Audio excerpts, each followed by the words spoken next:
The following broadcast was produced by the Lighthouse for the Blind in San Francisco as part of our Lighthouse Learning Library.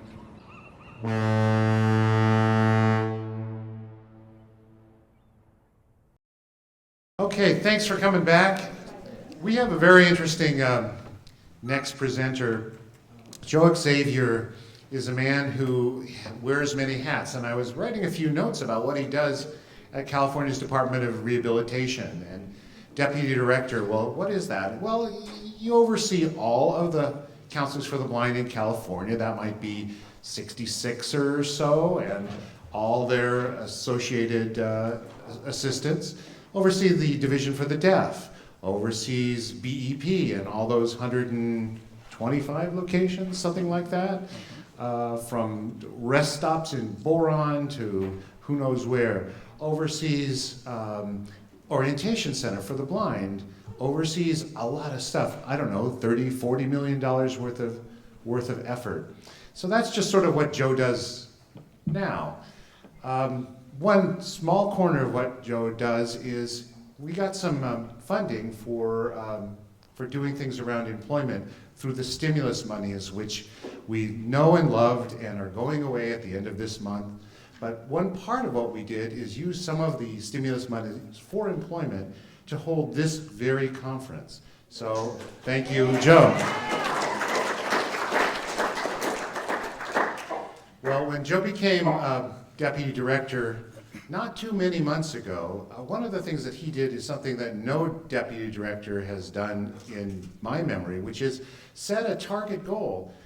That is to say, every year, California Department of Rehabilitation should close into competitive employment 800 new Californians who are blind with jobs.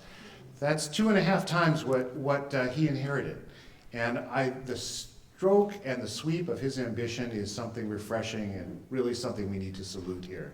So Joe's going to talk about his path. How did he come here? What are those qualities that got him from a rather unlikely start to a position of influence and leadership in our community? So, ladies and gentlemen, Joe Xavier.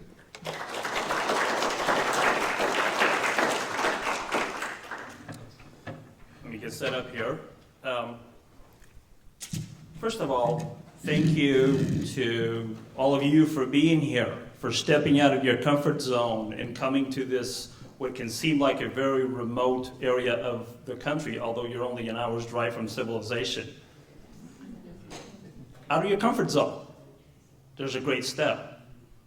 Thank you to the San Francisco Lighthouse, to Brian, to Kathy, to the rest of the team, the many, many people who are behind putting on this program and many other programs that will benefit you and all those other many Californians who are blind or visually impaired that need to get a job.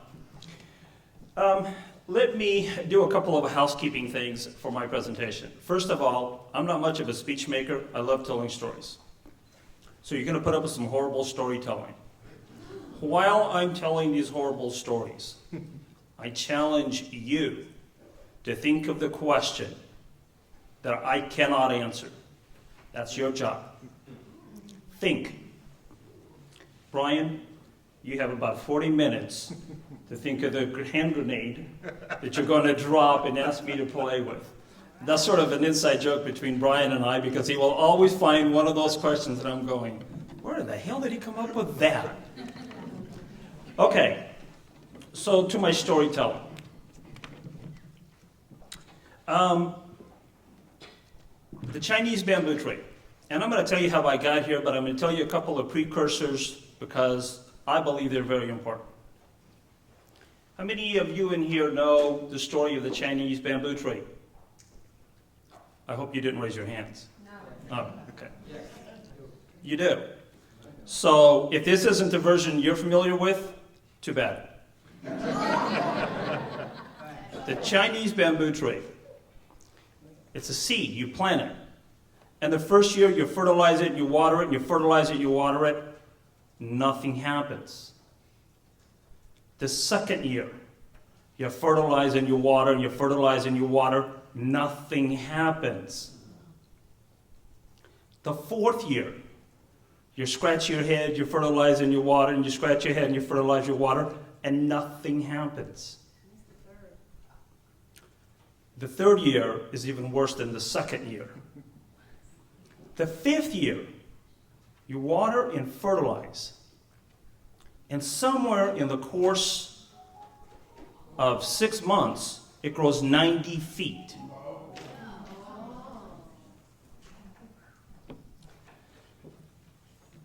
Let me tell you a story about Brian and Joe. Okay? Brian and Joe work for the Department of Rehabilitation. Now, Joe's been there for a long time, and opportunity comes open, Joe doesn't get a promotion. The other opportunity comes open, Joe doesn't get a promotion. Brian comes in, he's there for 30 days, he gets a damn promotion. So, long about now, Joe's getting just a little irritated with this. I've had enough of this, I'm going to take care of this. So he goes in to see Tony. For those of you who don't know, that's our director. And he says, Tony, I've had about enough of this. I've been here all this many years. I show up, I do my work, an opportunity presents itself, and I apply, and I don't get anything. And somebody shows up, they're here for 30 days, and you're giving them a promotion. What's up with that? Then he says, well, let's talk about this, Joe. So, do me a favor. Tomorrow we have an all-staff meeting for the building here. Could you go down to the deli and figure out what they can do for us? What? Just go down to the deli and figure out what they can do for us. Okay. So, Joe goes down to the deli, comes back and says, well, okay, so I went down to the deli like you asked me.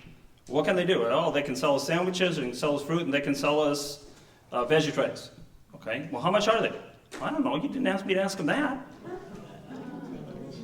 Well, how much time do they need? I don't know. You asked me to go figure out what they could do. I did that.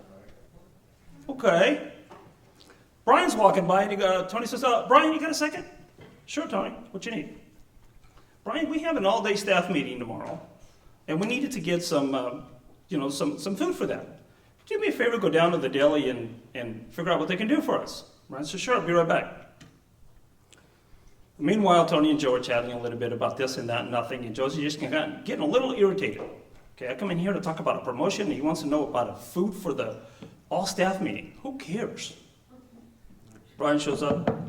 Tony, got a second? Hey, I went down to the deli. They have meat trays, $20. They have fruit trays for $15. They got veggie trays, those are $25. Okay? They can do any combination that we want. They need about 2 hours lead time, and they can either deliver or pick them up based on what we want, how much we want to pay. I got their business card here if you want to call them, or if you want me to take care of it, just let me know. He says, okay, thanks, Brian, I'll get back with you. So Brian walks out, and Joe's kind of sitting there saying, big deal. And Tony looks over at Joe and says, now, what was that about you wanting a promotion? Okay? And I'll get back to that story later. Let me tell you, so Brian was very kind in his introduction about where I am. But let me tell you, the road that you take from milking cows to becoming a deputy director in the state of California for the Department of Rehabilitation, a road that any of you can travel if you so choose. Let me tell you my story. In 1966, my dad picked up 7 kids. The youngest was 3 months, the oldest was 8 years old, and my dad and mom put us on a little boat to go from the little island to a bigger island so we can get on a little plane to go from that island to a bigger island so we can get on a jetliner to go from there to somewhere on the East Coast. To the land of promise. He borrowed the money to do it. We landed on the East Coast, and I think it was Newark, New Jersey. We spent the night in the airport, 8 kids sleeping on those comfortable airport chairs. We've been on a flight for, I don't know, 6, 7 hours, however the hell long that is. We have no clue where we are, and nobody speaks a word that we can understand. Out of somewhere comes this nice individual who happens to speak Portuguese and asks my dad why we're there. And he goes, we have a flight to California tomorrow morning. Where are you going to stay tonight? We don't have anywhere to stay. We're going to stay here. So what do you feed 8 kids at the airport when everything is shut down? This nice gentleman went to some vending machine somewhere, bought a bunch of candy bars, and fed us. Boy, that was great. We were on a nice sugar high. And by the way, we never had candy bars before. That stuff was good. Flew to San Francisco, went to Santa Rosa, and my dad went to work milking cows. I went to school with my youngest sister, or older sister, and not one of us spoke a word of English. And there wasn't a person in that school that spoke a word of English. All they can do was point and shove. And they point and shoved for 2 weeks before we could understand a word that they were saying. They held me back from the 3rd grade because my language skills had not developed enough to keep up. So that was a lot of fun because by now you've developed some friends and they moved on to the 4th grade and you're in the 3rd grade. Oh, that's really cool, ain't it? Okay? Well, amongst the other issues that you deal with when you have a vision limitation, which I did, and so one of the things that I could not do was play softball as an example. So somebody figured out that there was one position that I could play softball, and that was pitcher. It's the only place where the ball starts. So they put a catcher's mask on the pitcher, and I threw it at home plate.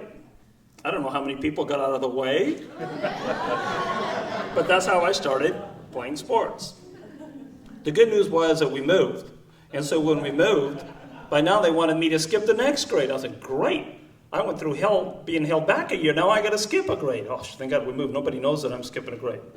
So that worked out well. I went through grammar school, poor vision. Had poor vision from day one. I had retinitis pigmentosus. And I went from grammar school where I could read, print, but my glasses kept getting thicker and thicker and thicker and thicker. Coke bottles, all the names that go with that. You stick in your nose in the book to read the print, you still can't see it. You can't read aloud when they call on you to read, but all those things that you do. And then from there, we continued in agriculture. Now, as we got older, when we got into middle school and to the end of 8th grade, 9th grade, you have a family of 8 kids by now, and you're in agriculture, you got to make a living. So my dad took on the job of 2 people for the salary of 1.5. He had to figure it out because he had 3 kids that were old enough to get up and go to work.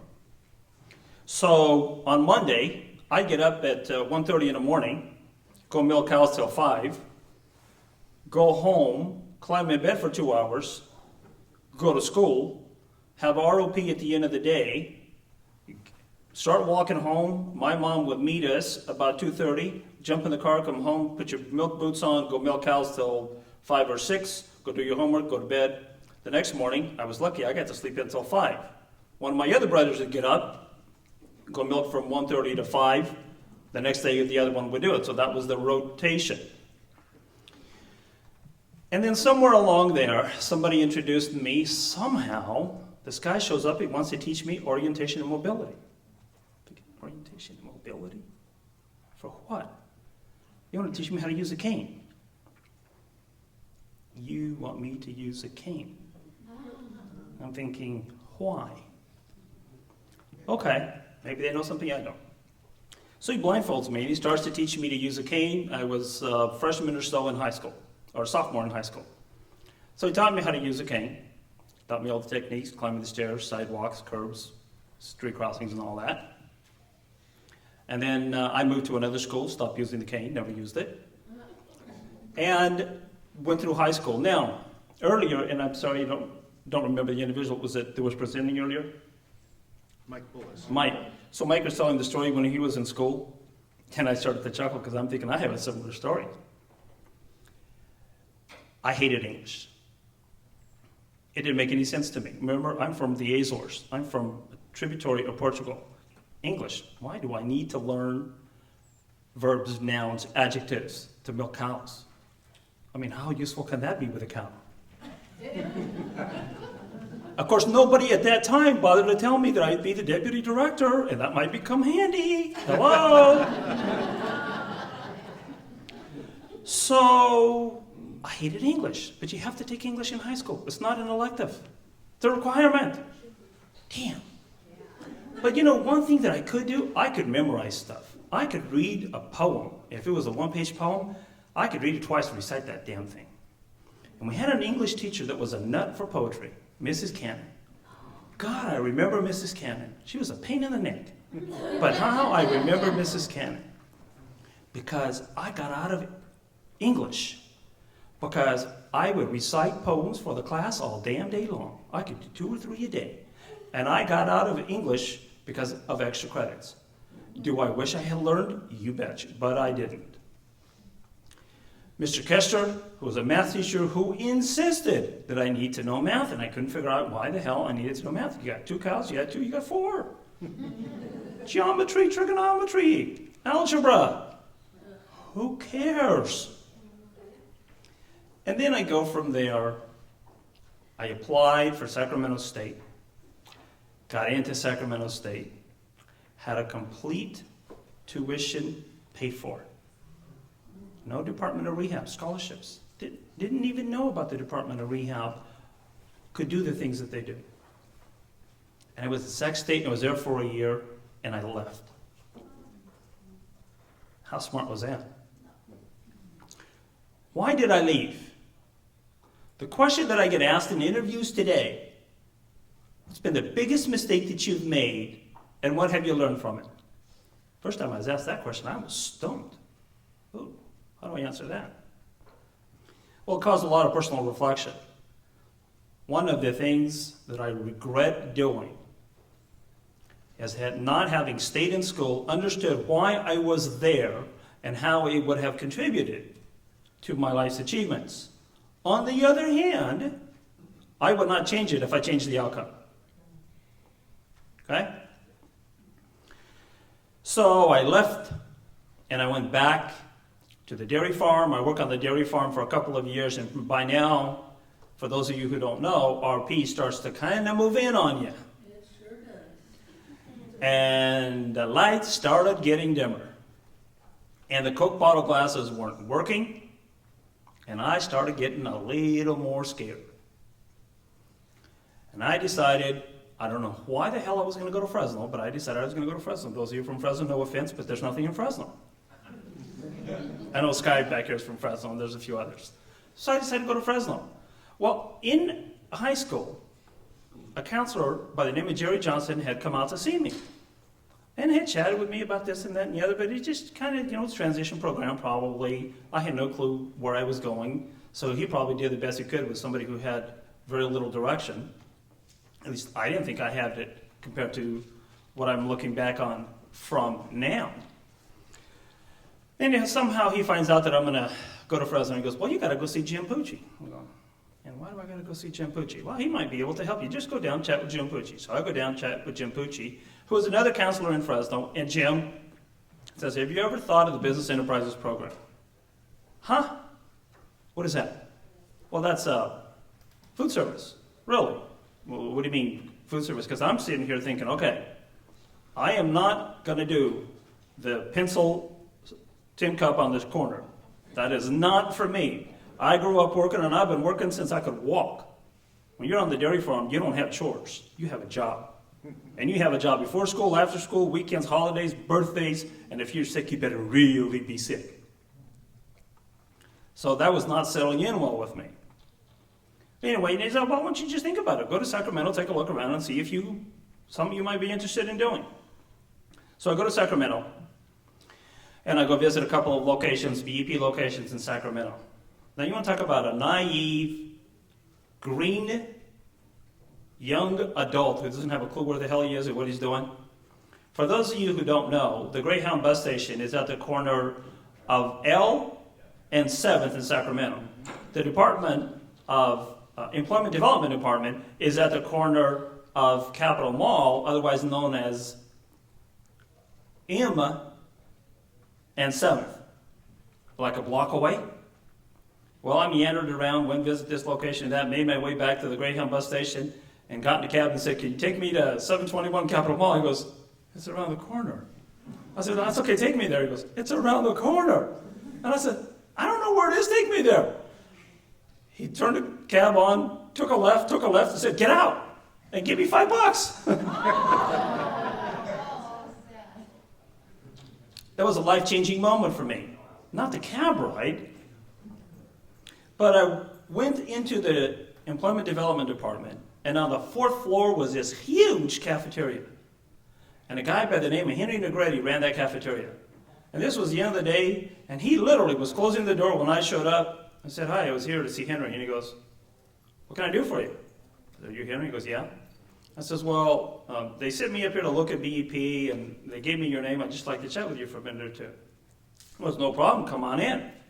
And he showed me around his place. Man, there's refrigerators everywhere, and there's counters, and there's stoves, and there's all kinds of stuff. There was size. I was impressed. So I chat with Henry for a while, and I said, "Well, I'm trying to think about if I want this program. I guess I have one more question." He goes, "Yeah, what's that?" I says, "Well, how much money can you make in this program, in this running your business?" He goes, "Well, how hard are you going to work?" Imagine that. There's a connection between how hard you work and how much money you make. What a shock.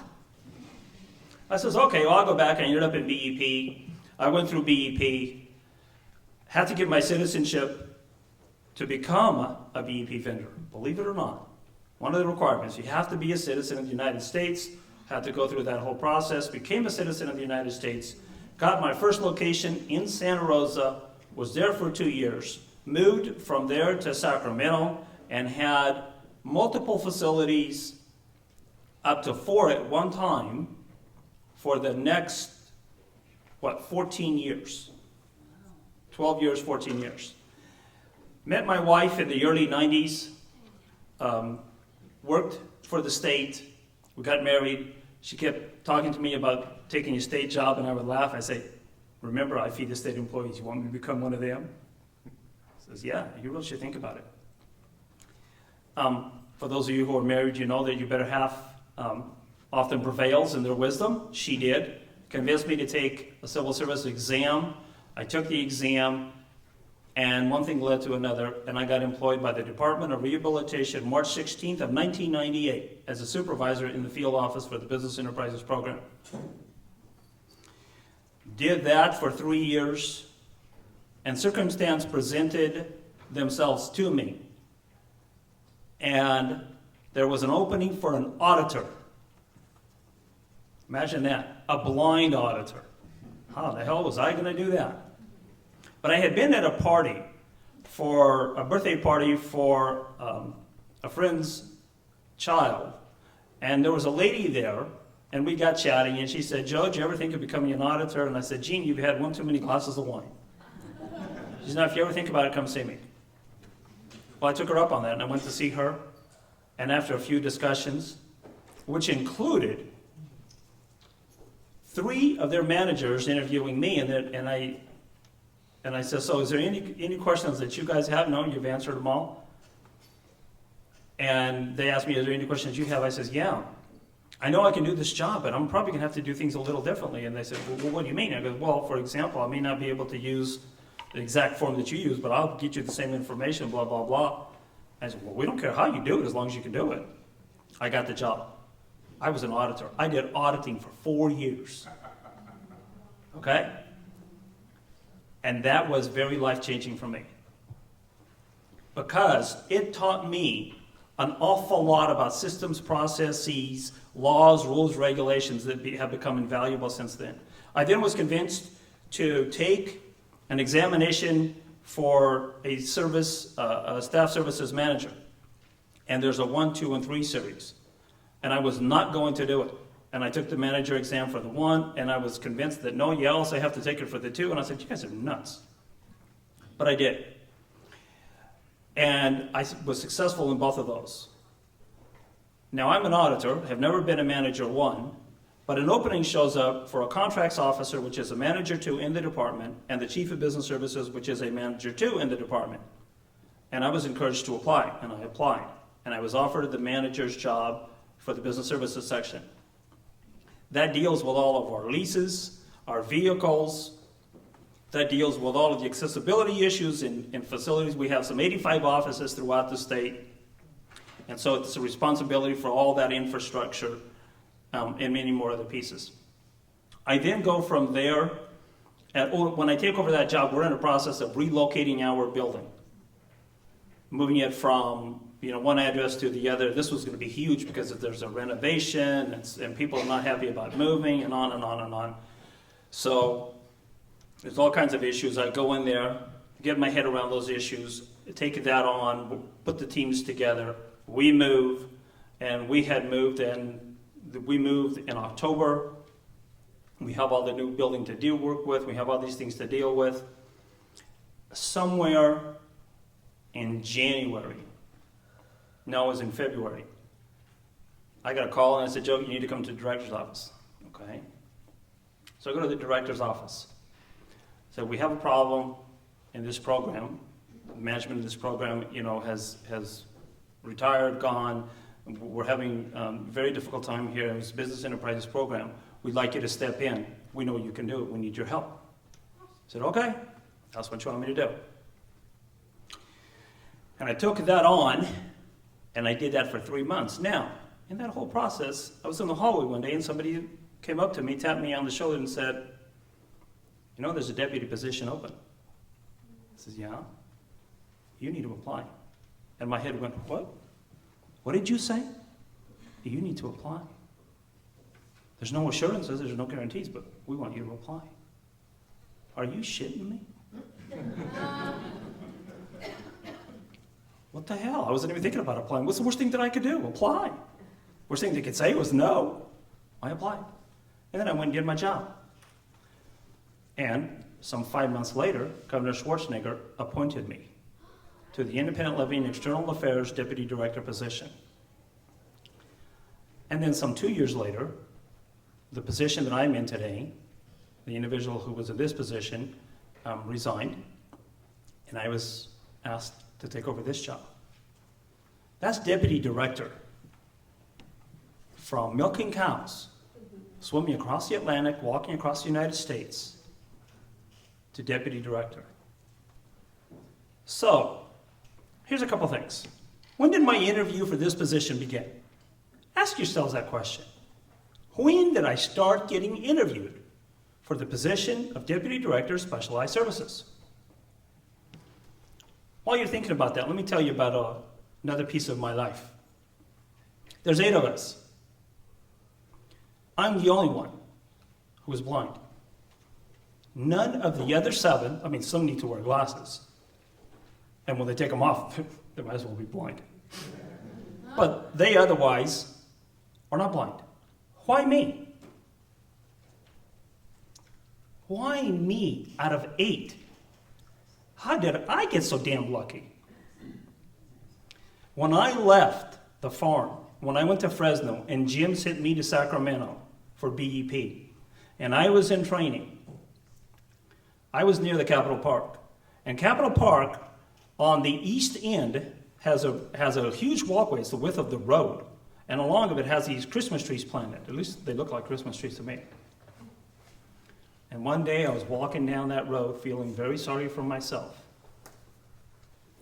And I went over and stood by one of those trees, and thank God it was the weekend or off hours. They probably would have had me arrested. And life hit me. Right square dab smack between the eyes. That's when blindness and me came to know each other. I had always had poor vision to that point. And what in the hell was I going to do? How was I going to cope with that? Because that's when I realized that I was not going to have any vision. I had functional vision, and functional is a very relative term. I could walk down the sidewalk, and if nobody got in my way, I wouldn't run into them. And I had to come to grips with that. At the corner of 9th Street and K Streets in Sacramento is a monument to carrying canes. It's a light pole. It's about 9 inches diameter, round metal pole. And I come hauling butt across 9th Street, take a right and dab head smack right into that pole. And I did not know if I should cry, fall down, scream, cuss, or what. And you know, when you hit your forehead, you don't have to hit it very hard because it cracks and bleeds like hell. And it was bleeding like hell, and I had a baseball-sized knot on the front of my forehead. That dawned on me that carrying a cane may not look as dumb as running into poles, garbage cans, benches, bumping into people saying, "Excuse me, sorry, I didn't see you." And they're going, "What the hell you mean you didn't see me? What, are you blind?" "Oh, yeah. Oh. Okay. Another story. I told you about my education. I don't know how many of you are in school. I don't know how many of you are finishing school, but if you don't know why you're there, you better the hell figure it out. Because if you don't want it to become your regret. And you are not there to kill time. You're there because we need to hire blind businessmen and women. We need to hire blind and visually impaired professionals that can do. You better do everything you can to build your toolbox. And that education is part of that toolbox. It's only one tool, but it is huge in opening doors. What's gotten me here? You know, one of the things that is very important to me, and this started very early on, but it started, I think, where I started really recognizing it was when I went to BEP, the Business Enterprises Program, and I did a lot of training, and I trained with some vendors, and some of them, I just couldn't believe how they stayed in business. Because they had become stale, they had become disenchanted, they had become negative, they couldn't see a positive thing. And my question one day was, how do I keep from becoming that? How do I keep from becoming that bitter, disenchanted, it's everybody else is causing my problem and not me? And a good friend of mine, and we remain friends to this day, he also happened to be the instructor of the BEP at that time. All he said to me was, "Joe, remember, you don't have to do it the way they're doing it." I remember that line like it was said 2 minutes ago. And I lived by it. One of the things that I instituted for myself is a competition. But it's not a competition with Mike or Brian or Kathy or Tony or you. It's a competition with me. How can I do tomorrow morning what I am doing today better? How do I learn to frame an issue? How do I learn to address a crowd? I was such a bashful kid. I would hide anywhere to keep from being called on. I could not stand up in front of a crowd. Today, I have to get up and testify at the legislature. Bring them on. I'll stand in front of a group of service providers. No problem. How do I become better than what I am? Because it's that continuous thirst that keeps me fresh. The minute I stop seeking, then I'm going to be status quo. I'll tell you another piece. Brian asked Mike this question, and I know Brian is chomping at the bit to ask me a question, and so are you guys, so I'm going to wrap up here shortly. But let me tell you that one of the things that I think is eminently important, when you get up in the morning and you look in that mirror, if you don't like that person you're looking at, Nobody else will.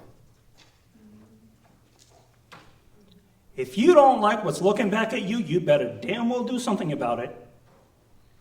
And if you think Brian has a magic pill, good luck.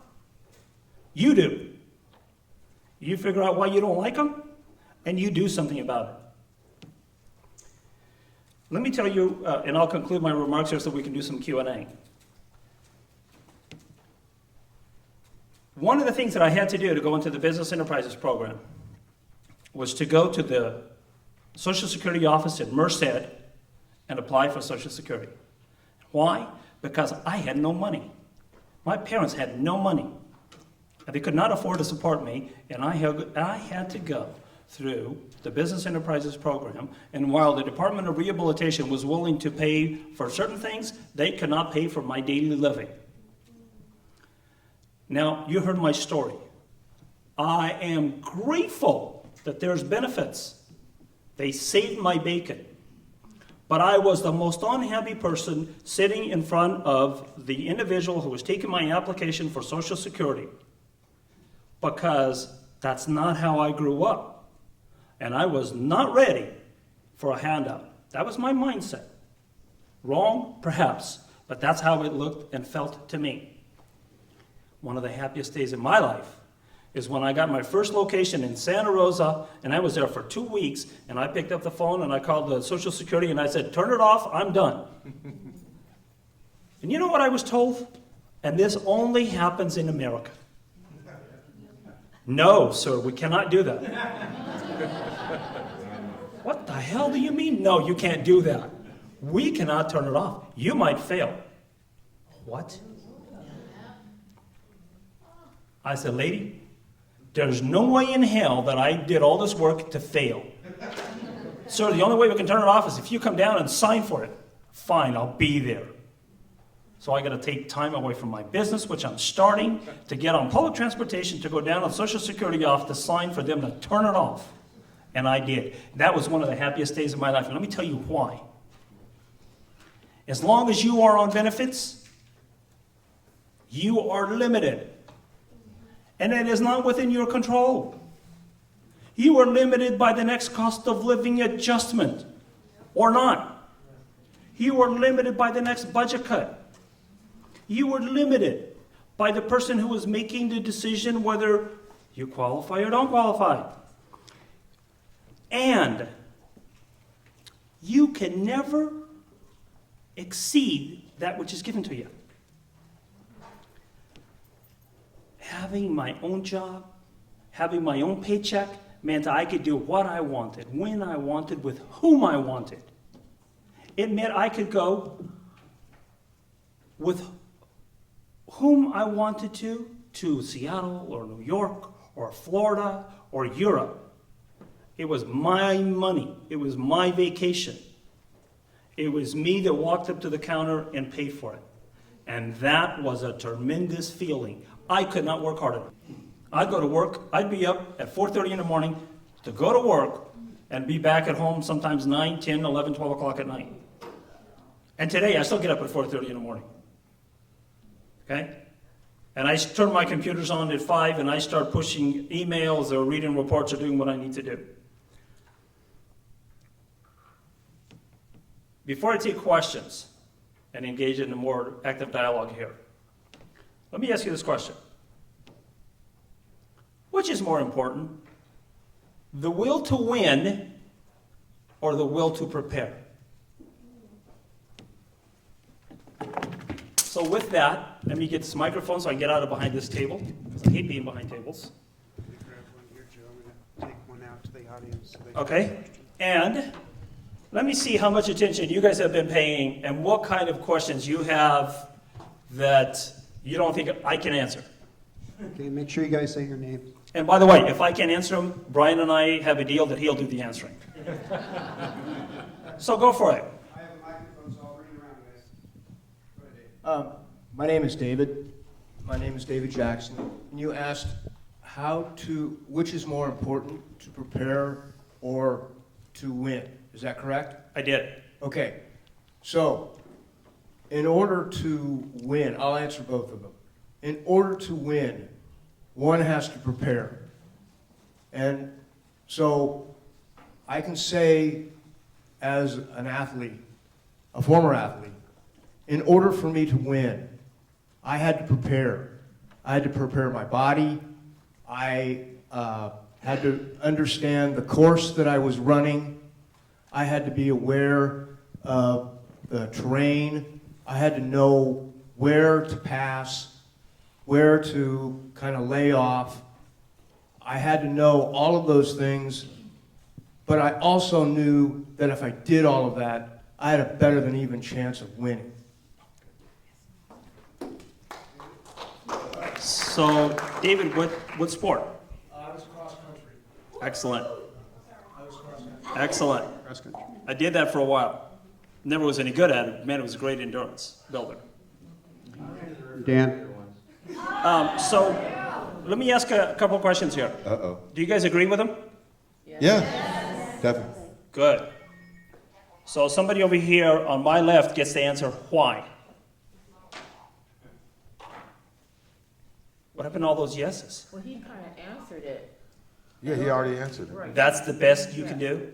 Well, no, that's not the best I can do, because that is his answer. My answer is, if you're not prepared, well, preparation, takes planning, it takes knowing what you want to do.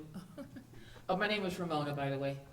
And to win, you do have to prepare. And preparation takes, number one, knowing what you want to do, setting your goals, developing that plan or strategy to reach that goal.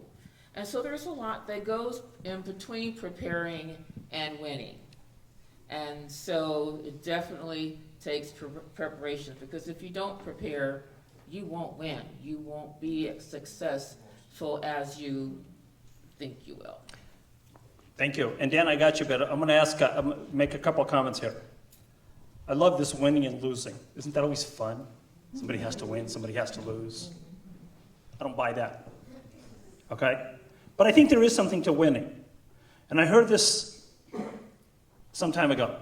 What is the difference between a winner and a loser? Attitude. Attitude? You guys agree? What is the difference between a winner and a loser? Perseverance. Attitude. Not trying. See, I think there's a little more subtleness to it. You know what the difference is? In my mind, anyway, my opinion, the winner got up one more time. Yeah. So as you're sitting here preparing to find employment, preparing, building your toolbox, expanding, getting ready for that employer,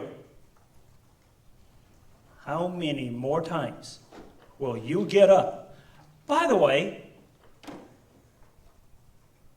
where are you going to stop submitting applications? Is it at 10, 50, 72, 92? Where? 92 plus. Okay.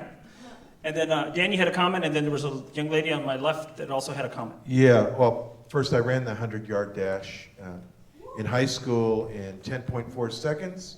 And the reason why I was able to do it was because, well, one reason was I had to be the first to know where the winning string was. You pass through the little string at the finish line. And so it was my job. I just said, well, as a blind person, I don't know where the finish line is, so I got to be first. Anyway, the comment I wanted to make, and Joe has had a profound effect on my life. Believe it or not, Joe, I want to tell this story, and it's not the one about the closet. Well, he had some cooks that, that's another story.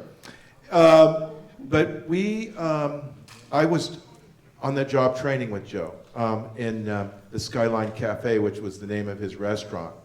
He had a big restaurant. It was huge. When I first got my OJT, I was like, I don't know how I'm going to get around in this place. And then Joe was always there to kick me in the butt. Not literally.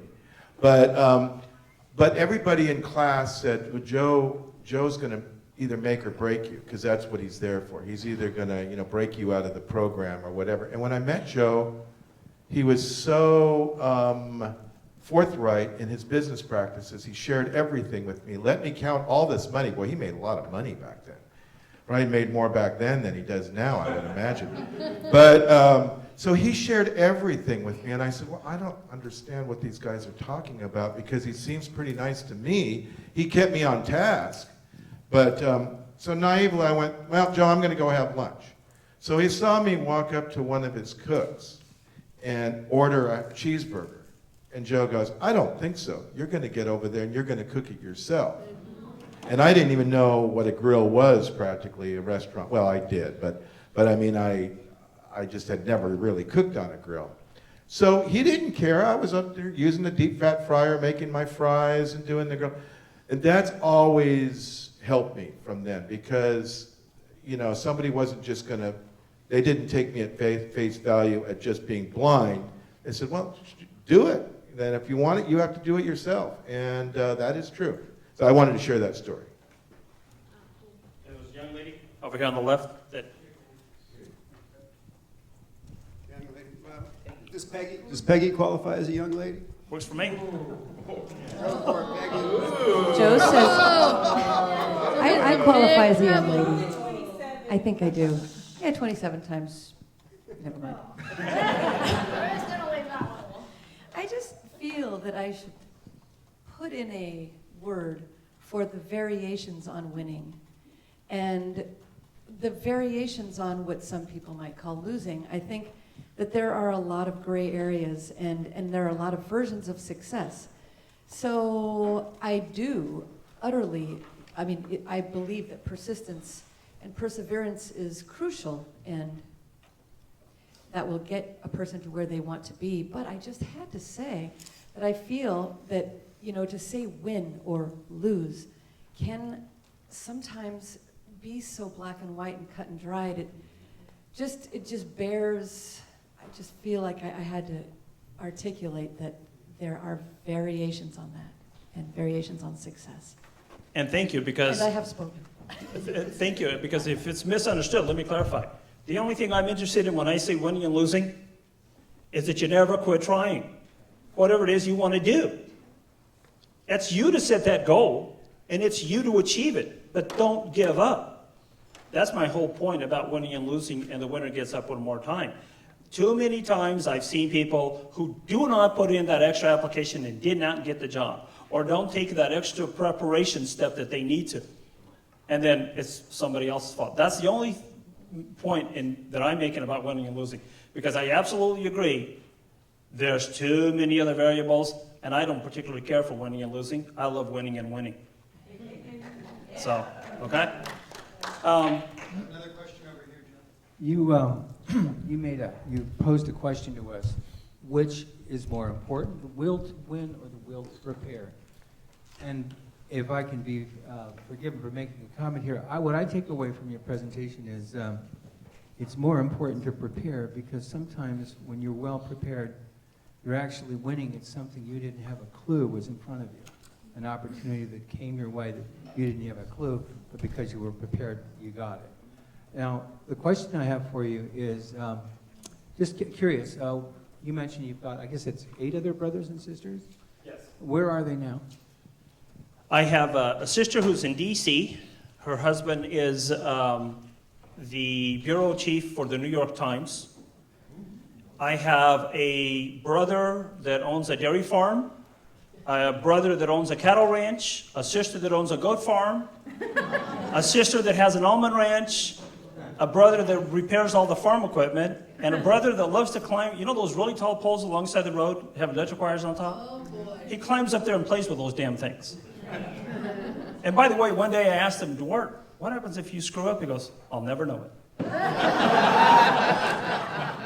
was like, well, that's a hell of an answer. Well, it's the truth. It sounds like you had some pretty good parents who instilled some good ethics and values in you guys. Is that, you agree with that? Oh, I just, I can, Well, let me say two things about that, because Brian's jumping to ask me a question. I'm going to take the question he asked Michael, so he can't ask me that question. I have to think of another one, so hurry up. Two things. The question that Brian asked Michael, and I'm going to paraphrase, was, so what was it that got you to be who you are and kind of overcome this blindness thing, quote unquote? Close enough for paraphrasing? Yeah. Okay. Two things, and this is truly something that I've reflected on a great deal. I truly believe that my parents were huge in that, in this respect. My dad had a third grade education. He had to quit and go to work. My mom had an 8th grade education. So my dad could do numbers, and he eventually learned to sign his name. And my mom would do all the correspondences, particularly back to the old country. But one of the things that they did, whether intentionally or not, and I gotta believe it just life, it was what life handed them. I was visually impaired, but hell, there was too much damn work to do for them to cater. So I could not be the one, when you milk cows, you have this huge barn. You know, when the cows go in there, you know, all kinds of stuff is left behind. And what we have to do is it's like a fire hose, okay? It's a 2-inch hose with a 10-horse motor on it, so it's like a fire hose. When you're 7 and 8 years old, you're like a fish on the end of a hook flopping around. So I did not have good enough eyesight to point the hose at the right spot. So the brother that could see would point the hose at the right spot, and I was the one behind him as the anchor and the tow-along for that heavy hose. I may not be able to see to drive the tractor, but I can get up on top of it and shovel the stuff off or on. So they made sure that they found something that I could do. Okay? And so here's the other point that I was going to make. Brian said, what were some key moments in your life? There's two things. One, the story you told to me, I don't recall the story, but when I was 2 years old or so, playing around like a little kid does, and my great aunt, my mom's aunt, she was about 4 foot nothing, weighed about 95 pounds, and don't you dare mess with her because you will be on the wrong end. Jumping around, doing something, kicked the water bucket over, dumped it. She grabbed me, smacked me, and I stood up apparently and said, Theohaza, don't you know that I can't see? She goes, can't see? The person who can't see is the one who doesn't want to see. Whap! So apparently that started early on, even before I could remember, because that's how the story's told to me. The other part that was told to me, remember I told you about that event in front of the Capitol by one of those Christmas trees? Well, one of the persons who was teaching the Business Enterprises Program training at that time was a guy by the name of Jim Riley. A name that's familiar to some of you in here, I am sure. Mr. Riley was blind. In fact, he was so blind he could take his eyeballs out and hand them to you. And Mr. Riley went kayaking, rafting, swimming, hiking, you name it, that fool would do it. Tandem bike riding. There was not much he would not try. And one day, I had one of those feel sorry for me moments, and God, did I pick the wrong guy to have it with. I said, I can't do something. He sucked up some air, stopped for a moment and said, can't or won't?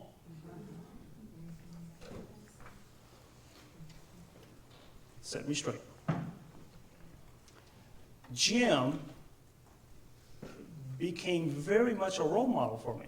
Because that if that sucker can do it, so can I. If he can go snow skiing, God damn well I'm going to go snow skiing. And we did. We flew across the United States, went to ski in Vermont together. That was a whole other story. Okay? So there were people like that. There was my parents, there's the Jim Rileys, there's my great aunt, there's probably half a dozen other people in my life that put their fingerprint on me. So yes, thank you for the question. My parents were very, very instrumental in me being where I am. All right, so I think we're out of time. Well, I got one small question. That's what I thought. Okay, let me sit down. Go for it. I need your mic. Oh, sorry. Here's one for you. Okay, that's good. So, thank you, by the way, for that moving and detailed and personal voyage through some of your life. Really appreciated that.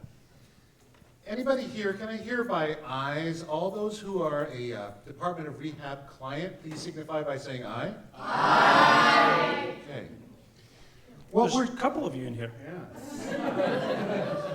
What we're doing here in the course of this week, we said at the beginning, if we didn't have any program, if we had no presenters, we just gathered people here at Enchanted Hills and had that intense connection, communication, sharing, you know, we call that mentorship, maybe in a grant application or something.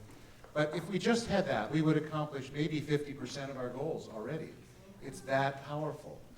The moments that really make a difference here are the walk back up on Cardiac Hill, you know, the time around the campfire last night, staying up till God knows how late last night.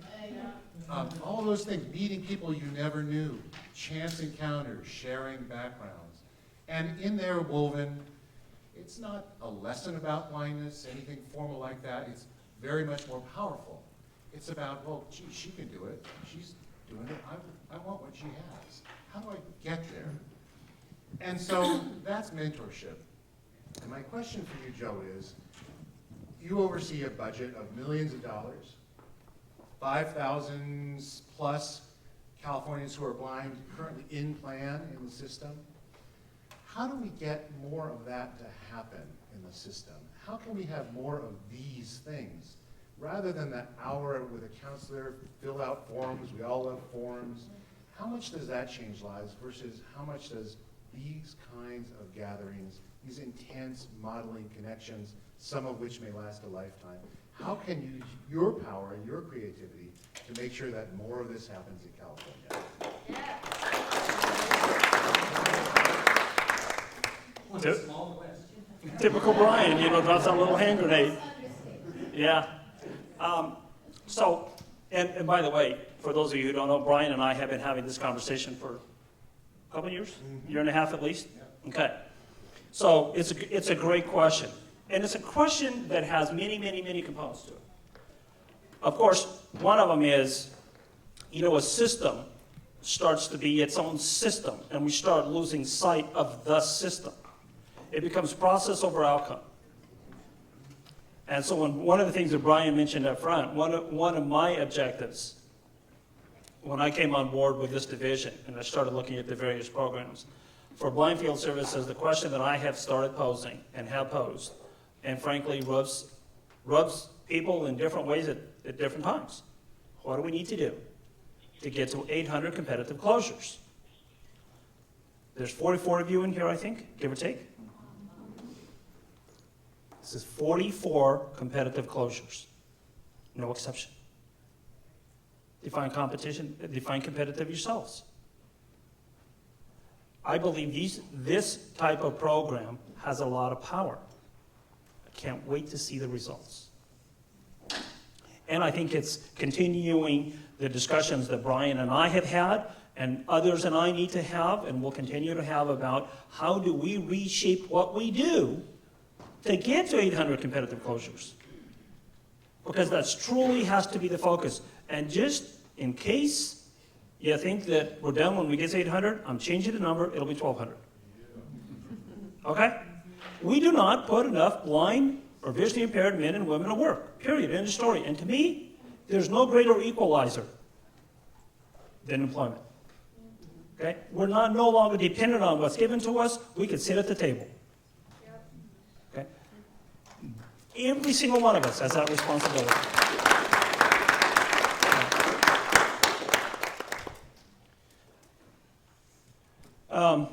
You guys have been great.